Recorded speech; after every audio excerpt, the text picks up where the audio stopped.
bölməyə morfosun ən böyük oğlanlarından birinə feilə başlayırıq. Və feil nəyə deyilir? Feilin qaydası, nəyə deyildiyi ən asandır. Yəni, obrislərin içərisində ən asan qayda bundadır. Amma o balaca qaydanın içərisində o qədər böyük bir mövzu yerləşib ki, qaydamız bizə nə deyir? Hərəkət bildirən əsas nitq hissəsinə feil deyilir. Bu qədər bəsit, düzdür? Amma feil bölməsi özü hardasa bizim ən azı bir ayımızı alacaq. 6-7 dərsə biz bu bölməni keçib bitirəcəyik. Və feil nə bildirir dedik, bir daha yazırıq, hərəkət. Və ümumiyyətlə, ərəb dilindən götürülmə bir sözdür. Sözün öz mənası hərəkət deməkdir. Yəni, harada hərəkətlə bağlı bir söz görürüksə, biləcək ki, orada feildən söhbət gedir. Eyni zamanda, üçüncü qruplar üçün bir şey də deyək burada. Təfilələr var. Təfilələri biz harada görürük? Əruz vəzninin bəhrlərinin içərisində. Düzdür, biz onları əzbərləmirik, amma ən azından bir oxuyanda gözümüz sataşıb. Faülətün, məfaülün, faülü, düzdür. Onlar nə deməkdir? Feil sözünün dəyişilmiş versiyalarıdır. Yəni, hər biri hərəkət deməkdir. Bu isə sizin üçün üçüncü qruplar üçün olan bir şeydir. İndi gecirik ya uşaqlar nəyə? Dedik, feil hərəkət bildirir, düzdürmü? Amma sizin kitabınızda, mən sizə göndərəcəyim PDF-də xeyli belə bir şeylər görəcəksiniz. Nə? Məsələn, pasif feillər, aktiv feillər. Bunların sadəcə kitabda olduğu üçün üstündən keçirəm. Əslində isə heç bir mənası olan bir şeylər deyil. Və o qədər bəsit bir şeylərdir ki, bunu sizə xüsusi öyrətmək də lazım deyil. Sadəcə adı belə bir şey var deyirəm. Fəal və qeyri-fəal, aktiv və yaxud pasiv nə demək istəyir? Məsələn, qaçmaq deyəndə buna pasiv deyərsiniz, yoxsa aktiv deyərsiniz? Aktiv deyər. Düşünmək desək, bu qədər bəsit yəni. Bu qədər bəsit, heç bunun üstündə durmağa belə dəymir. Daha sonra nələr deyəcək biz burada? Deyəcək, bəli, feilin quruluşca növləri. Bütün oğulların quruluşca neçə növü var idi? 3 növü var idi. Feilin də quruluşca 3 növü var. Deməli, hansılardır bir-bir sayaq? Sadə, düzəltmə və mürəkkəb. Sadələr, yenə təkrar edirik, bir kökdən və yaxud kök üstəgəl qrammatik şəkilçidən ibarətdir. Nə deməkdir bu? Məsələn, yat desəm bu sadədir, yatır da desəm sadədir. Niyə? Buradakı qrammatik şəkilçidir. Düzəltmələr iki cür düzəlir. Yenə adlardan düzələnlər və feillərdən düzələnlər. Adlardan düzələnlərə, məsələn, la şəkilçisini nümunə göstərə bilərik, lan şəkilçisini nümunə göstərə bilərik, laş şəkilçisini nümunə göstərə bilərik və s. Məsələn, salam sözündən salamlamaq yaranır. Və yaxud da ağıl sözündən ağıllanmaq yaranır. Fikir sözündən fikirləşmək yaranır. Feildən düzələnlərə isə, məsələn, ıl şəkilçisi, ın şəkilçisi, ış şəkilçisi bunları nümunə göstərə bilərik. İndi fikir verək. Məsələn, salamlamağı bura salsam, bu olacaq salamlanmaq. Bura salsam, bu olacaq salamlaşmaq. Və burada bir önəmli bir nüansı demək lazımdır. Feil bölməsi başdan başa, yəni demək olar ki, bir 30-40% bunun üzərində qurulub. Baxın, fikir verək buradakı lan, laş, bir də la, ış, ın şəkilçilərinə. Nə edirik? Harada lan və laş şəkilçili bir söz görürüksə, gəlib stopluyuruq la hissəsində bir mag-meg artırırıq. Əgər uyğun gələcəksə, burada 2 leksik şəkilçi olacaq. Yox, uyğun gəlməyəcəksə, 1 leksik şəkilçi olacaq. Niyə? Bunun sirri nədədir? Sirri baxın buradadır.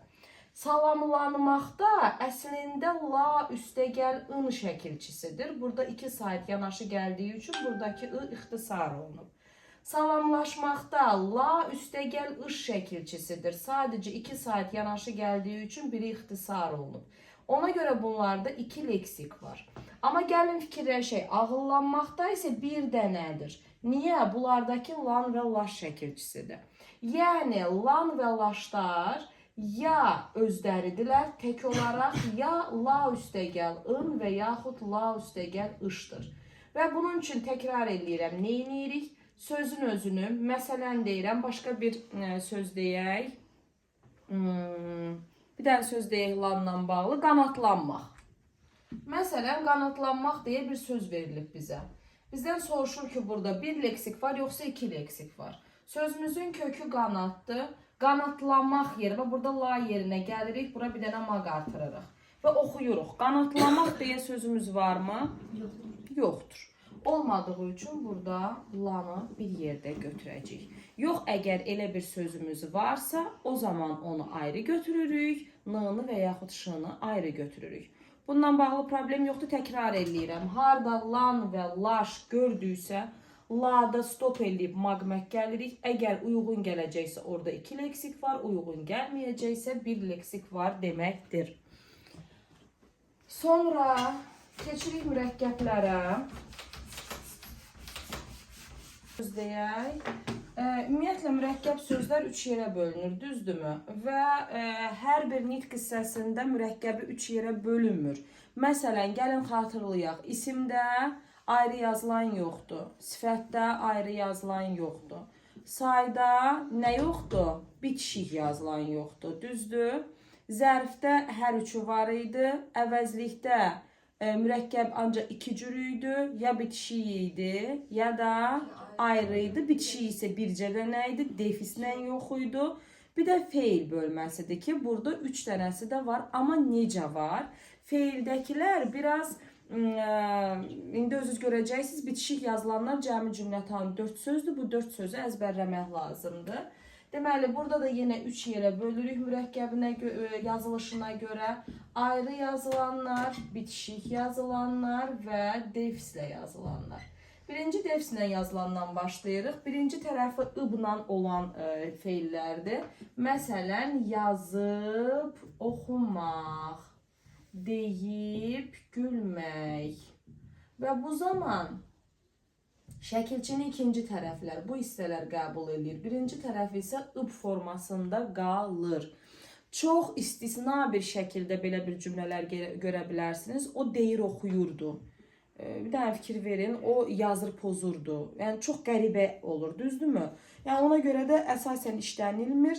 Bəzi, belə deyim, bədii üslubun bəzi nüanslarında bu tələb olunur, ancaq 1% olaraq həmin nüanslarda birinci tərəf dəyişə bilər.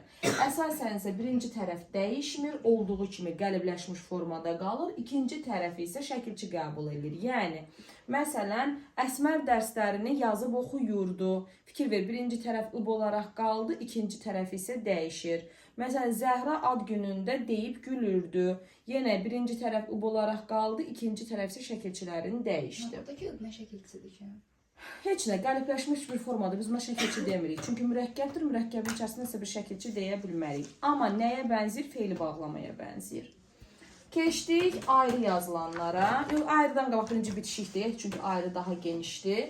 Bitişik yazılanlar isə bura bir yazmıram, çünki konspektinizdə var. Hansı sözlərdir? İstiyotlamaq, xoşallanmaq, xudafisləşmək, sağollaşmaq.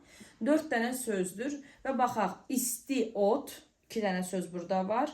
Xoş hal, xuda hafiz, yəni xuda Allah deməkdir, hafiz isə qorumaq mənasındadır və sağollaşmaqda da sağ və ol. Hər birinin tərkibində 2 müstəqil məna ifadə edən söz olduğu üçün bunları biz mürəkkəb feil olaraq götürürük. Gəldi indi ən önəmli məsələ ayrı yazılanlara. Ayrı yazılanlarda söhbət nədən gedir? Etmək, olmaq və bilmək köməkçi feillərindən. Bunları daha aydın izah eləmək üçün silək, biraz yerimiz genişlənsin.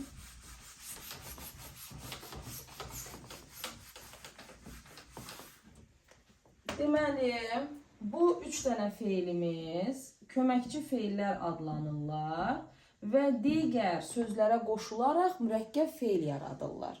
Bəs burada çətinlik yaradan nədir? Çətinlik yaradan odur ki, bunlar eyni zamanda özləri müstəqil mənada da işlənə bilirlər. Yəni, etməkdə tək işlənir, olmaq da bilməkdə.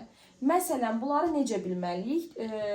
Mən birinci sizə özümün üsulumu deyim, hansı düstur vasitəsilə biz bunu yadda saxlamalıyıq. Digərini bundan sonra inanıram ki, daha asan olacaq sizin üçün. Deməli, nə deyirik? Adların üstünə etmək və yaxud olmaq, amma lüt şəkildə. Bax, bu adlar lütdür. Burada heç bir şəkilçi olmamalıdır. Bax, sıfırdır. Bunların üstünə etmək və olmağı gətirdinsə, sən mürəkkəb feil yaradacaqsan. Amma bilməyin düsturu fərqlidir. Bilməkdə isə feilin üstünə Aə şəkilçisi üstünə bilmək gəlirsən, bu zaman mürəkkəb feil yaradırsan. Nümunələrə baxaq. Məsələn, kömək etmək. Məsələn, səmimi olmaq. Fikir verək, heç birində birinci tərəfdə şəkilçi yoxdur. Lüt şəkildədir. Kömək, səmimi, kömək nədir? İsimdir. Səmimi nədir? Sifətdir. Bunlara, yəni adlarla ifadə olunan nitq hissələrinə heç bir şəkilçi qəbul eləmədən etmək və olmağı artırdım. Bu oldu mürəkkəb feil. Amma digərində necə olacaq? Məsələn, yazmaq feilini götürdüm. Üstünə A şəkilçisi, üstünə bilmək. Nə oldu? Yaza bilmək, oxuya bilmək, söyləyə bilmək, gəzə bilmək, deyə bilmək və s. Bu qəliblər varsa biz bunlara mürəkkəb feil deyirik. Bu qəlibdən kənara çıxdısa o mürəkkəb deyil, artıq öz funksiyasını, sadə funksiyasını daşıyır. Məsələn, gəlin nümunə yazaq.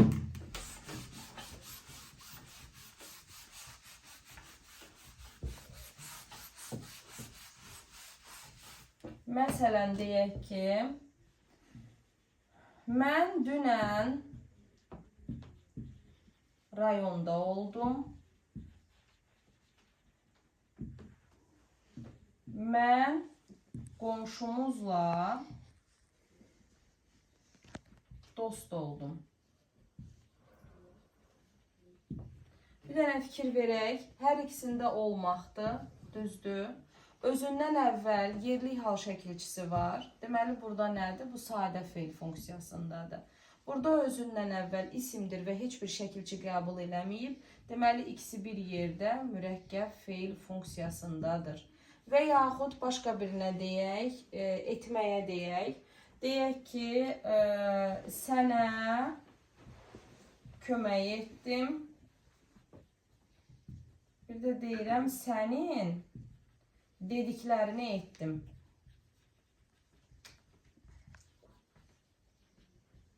Yenə fikir verək, hər ikisi etdim. Burada özündən əvvəl bir ton şəkilçi.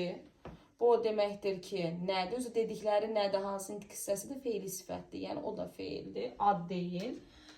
Deməli, həm nitq hissəsi uyğun gəlmir, həm bir ton şəkilçisi var. Ona görə burada sadə feil funksiyasını daşıyır.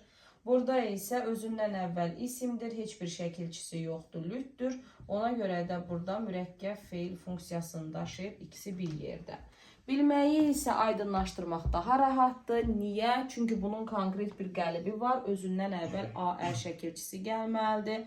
Məsələn, mən oxuya bilirəm. Burada mürəkkəb olacaq. Amma mən sənin indi danışdıqlarını bilirəm, deyirəm. Fikir verin, özündən əvvəl Aə şəkilçisi yoxdur. Avtomatik seçilə bilir ki, orada o bilmək, znать mənasında, know feilinin bir qarşılığı kimi, yəni bilmək özünün bilmək mənasında işlənib, sadə feil mənasında işlənib. Amma bu şəkildə isə bacarmaq mənasını verir. Məsələn, yaza bilmək, yazmağı bacarmaq, oxuya bilmək, oxumağı bacarmaq, gəzə bilmək, gəzməyi bacarmaq, burada bacarmaq mənasını ifadə edir. Testlərinizin bir qismi də əsasən bunun üzərində qurulacaq. Bundan xeyli testiniz olacaq, bunu da biləsiniz. Və keçdik indi nəyə? Keçdik deməli, bir deyirik ki, feillər təsdiqdə və inkarda olur. Bir deyəcək ki, feillər təsirli və təsirsiz olur. Və bunlar haqqında danışacağıq.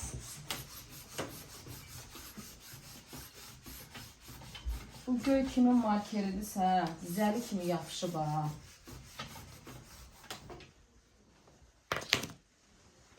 Gəlin təsirli təsirsizi deyək. Baxmayaraq ki, bunun haqqında biz xeyli danışmışıq, amma yenə də bir dəfə yada salaq. Dedik ki, əgər feili ilk eşitdiyiniz an ona reaksiya olaraq nəyi və yaxud kimi sualı verirsinizsə, bu təsirli olacaq. Bundan başqa istənilən sualları versəniz təsirsiz olacaq. Məsələn, deyirəm, Raziyə, danış. Avtomatik mənə nə deyəcəksən? Nəyi danışım, düzdür? Deyəcəm, Nuray, oxu. Deyəcəksən, nəyi oxuyum? Amma deyəcəm, Şəbnəm, get. Deyəcək, niyə gedim, hara gedim? Deməli, nəyi və kimi sualları, eyni zamanda haranı sualı da çox, amma haranı o qədər az verilən bir sualdır ki, yəni, söhbət əsasən nəyi və kimidən gedir. Fikir verin, bunu yadda saxlamaq üçün də düz mütənasibliyi yadda saxlayacaqsınız. Təsirli ilə bitir, sualları da ilə bitir. Bu qədər. Nəyi, kimi? Bunlar təsirli feillər olacaqlar. Burada isə bir ton sual var, xeyli sual var. Bunlar da təsirsiz olacaqlar. Və burada bir nə məsələ var? Təsirliləri təsirsiz eləyən şəkilçilər var. Eyni zamanda təsirsizi də təsirli eləyən şəkilçilər var. Deməli, təsirli feilləri təsirsiz eləyən initial sözünlə yadda saxlayın. In, iş və il şəkilçiləridir. Initial sözündən bunu yadda saxlayacaqsınız. Yəni, nöqtələrini qoysaq, initial olur. Düzdürmü? Məsələn, nümunə deyək. Bayaq dedik, salamlamaq. Məsələn, deyirəm ki, salamla, əziz, əziz salamla, avtomatik sual verəcək, kimi? Deməli, bu təsirlidir. Amma mən salamlanmaq desəm, təsirsiz olacaq. Salamlaşmaq desəm, yenə təsirsiz olacaq. Və yaxud da deyəcəm ki, məsələn, Məhəmməd yaz, deyəcək nəyi, amma yazıl deyəndə, deyəcək hara yazılım, niyə yazılım? Deməli, bunlar təsirlini təsirsizə çevirən şəkilçilərdir. Eyni zamanda təsirsizi də təsirliyə çevirən şəkilçilərimiz var. Bunu isə artdırır sözündən yadda saxlayırsınız. Artdır və ır şəkilçiləri. Artdırır sözü. Məsələn, deyək, təsirsiz bir dənə feil deyək, tutalım qaç, qaçmaq və qaçdırmaq, qaçırtmaq, qaçırt deyək. Məsələn, qaçırmaq. Qaç, hara qaçım, niyə qaçım, qaçır, kimi qaçırım. Və yaxud deyək ki, tutalım, təsirsiz bir dənə feil. Gül, gülmək, məsələn, gül, niyə gülüm, güldür, kimi güldürüm. Deməli, bunlar həqiqətən də təsirsizi təsirliyə çevirən şəkilçilərdir. Bir də burada bir parantez açmaq istəyirəm. Fikir verək, ardır, ır şəkilçilərinə. Bunlar eyni zamanda qrammatik şəkilçilərdir. Düzdür, ay uşaqlar? Yəni, amonim şəkilçilərdir. Arı deyəcək harda, qeyri-qəti gələcək zaman, xəbər şəkli. Irı deyəcək indiki zaman, yenə xəbər şəkli. Dır isə şəxs xəbərlik şəkilçisidir. Düzdür? Bəs bunları necə bir-birindən fərqləndirməliyik? Yəni, leksikdirmi, yoxsa qrammatikdirmi? Məsələn, deyirəm ki, ata öz övladını oxutdurdu. Bir də deyirəm ki, məsələn, övladı bu dərsi oxumalıdır. Fikir verin, hər ikisində dır şəkilçisi var. Bunun hansı qrammatikdə, hansı leksikdir? Yenə bizim köməyimizə maq şəkilçisi çatacaq. Yenə də maq. Eyni deyəcəyim şey ara da aiddir, ıra da aiddir. Harada görürsənsə, orada bir sərhəd çəkib üstünə maq gəlirsən. Burada da. Əgər uyğun gələcəksə, ona leksik deyəcəksən, uyğun gəlməyəcəksə, qrammatik deyəcəksən. Oxutdurmaq deyə bir sözümüz varmı? Var. Deməli, buradakıdır nəymiş? Leksik imiş. Oxumalıdırmaq deyə bir sözümüz varmı? Yoxdur. Deməli, buradakı nəymiş? Qrammatik imiş. Eyni zamanda keçək ır şəkilçisindən bağlı deyək. Məsələn, bir var deyirəm oxuyur. Bir də var məsələn deyirəm keçirdi. Oxuyurdu, keçirdi. Burada fikir verək. Deməli, ur yerində yenə stopluyuram. Hər ikisində maq şəkilçisi artırıram. Oxuyurmaq deyə sözüm olmadığı üçün bildim ki, bu qrammatikdir. Amma keçirmək deyə sözüm olduğu üçün bildim ki, burada leksikdir. Düzdür, orada eyni zamanda qrammatik də ola bilər. Bu isə başqa bir məsələdir. Konspektinizdə var 11 dənə feildir. Bu feilləri əzbərləmək lazımdır. Bunlar hansı feillərdir? İki müxtəlif zamanda başa düşülə bilir, iki müxtəlif şəkildə başa düşülə bilir. Quruluşca həm sadə, həm düzəltmə kimi başa düşülə bilir.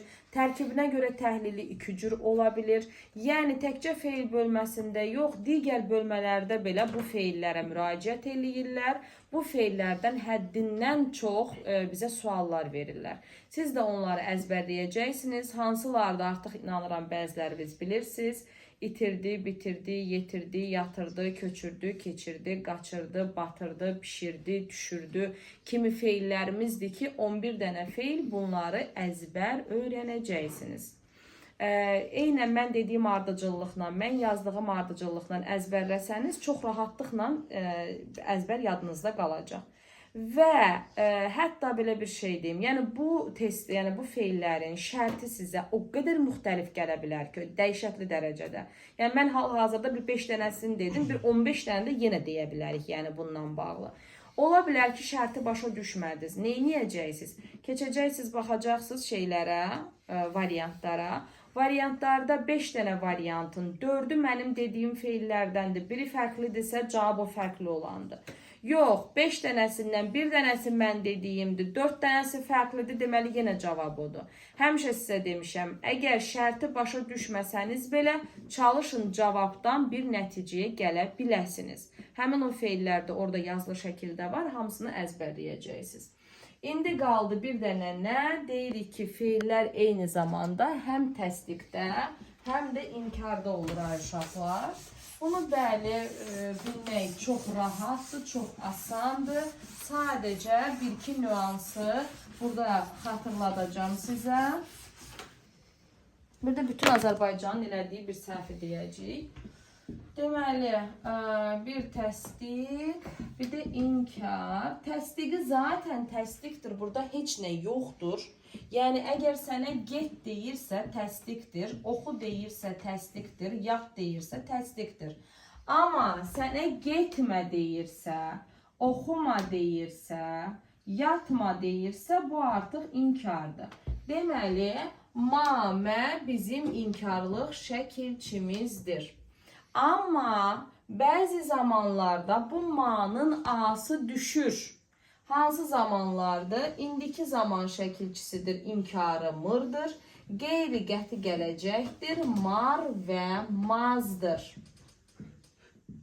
Burada hansı hadisə baş verib? Deməli, əslində bu nədir? Ma üstəgəl ırdı. Burada a ixtisar olunub. Burada da ma üstəgəl ardı. Burada da yenə maz isə ümumiyyətlə az deyə şəkilçimiz yoxdur. Amma bəzi şəxslərdə məcburiyyətdən bu formaya düşür. Bura bir simvolik olaraq azı yazıram, amma az deyə bir şəkilçi yoxdur. Məsələn, hansıdır? Deyirəm yatmaz. Məsələn, deyirəm körpə uşaq bu saatda yatmaz. Fikir verin, əslin orijinal şəkilçisi nədir? Ardı. Yatmar deyə bilərəmmi? Deyə bilmirəm. Amma yatmaz deyirəm. Deməli, bəzi şəxslərdə ar, az formasına keçir. O da hansı şəxsdə? Əsasən üçüncü şəxsdə. Birinci şəxsdə həmişə ar formasındadır. İkinci şəxsdə isə keçə də bilir, keçməyə də bilir. Sonra, məsələn, sən yatmazsan da deyə bilərsən, sən yatmarsan da deyə bilərsən. Hər iki versiyan olur. Hər iki versiyanı yatmarsan deyə bilirsən. Hər iki versiyanı demək olur. Və mır şəkilçisi də onun kimi inkarlıqdır. Burada bir də Azərbaycanın elədiyi bir səhv nədir? Yəqin ki, bu sözü həddindən çox həm oxumusunuz, həm də görmüsünüz. Çatışmamazlıq olmaz, çatışmazlıq. Çatışmamazlıq. Düzdür? Amma bu səhvdir. Niyə ay uşaqlar? Biz indicə nə dedik? Dedik mazın özü inkardır. Düzdür? Oradakı ma onsuz da inkarlığı bildirir. Deməli, sən inkarın üstünə bir dənə də inkar gəlmişsən, bir sözdə 2 dənə inkar eləmişsən. Yoxdur belə bir şey. Yetməməzlik, çatışmamazlıq, yoxdur belə bir sözlər ay uşaqlar. Ona görə də bunun kimi sözləri nə özünüz demirsiniz, nə də başqası deyəndə, başqası yazanda ona da bir mane olursunuz ki, əslində mar və maz özü inkarlıq bildirir, onu 2 qata çıxarmaq lazım deyil. Aydındırmı? Bununla da məncə bitdi.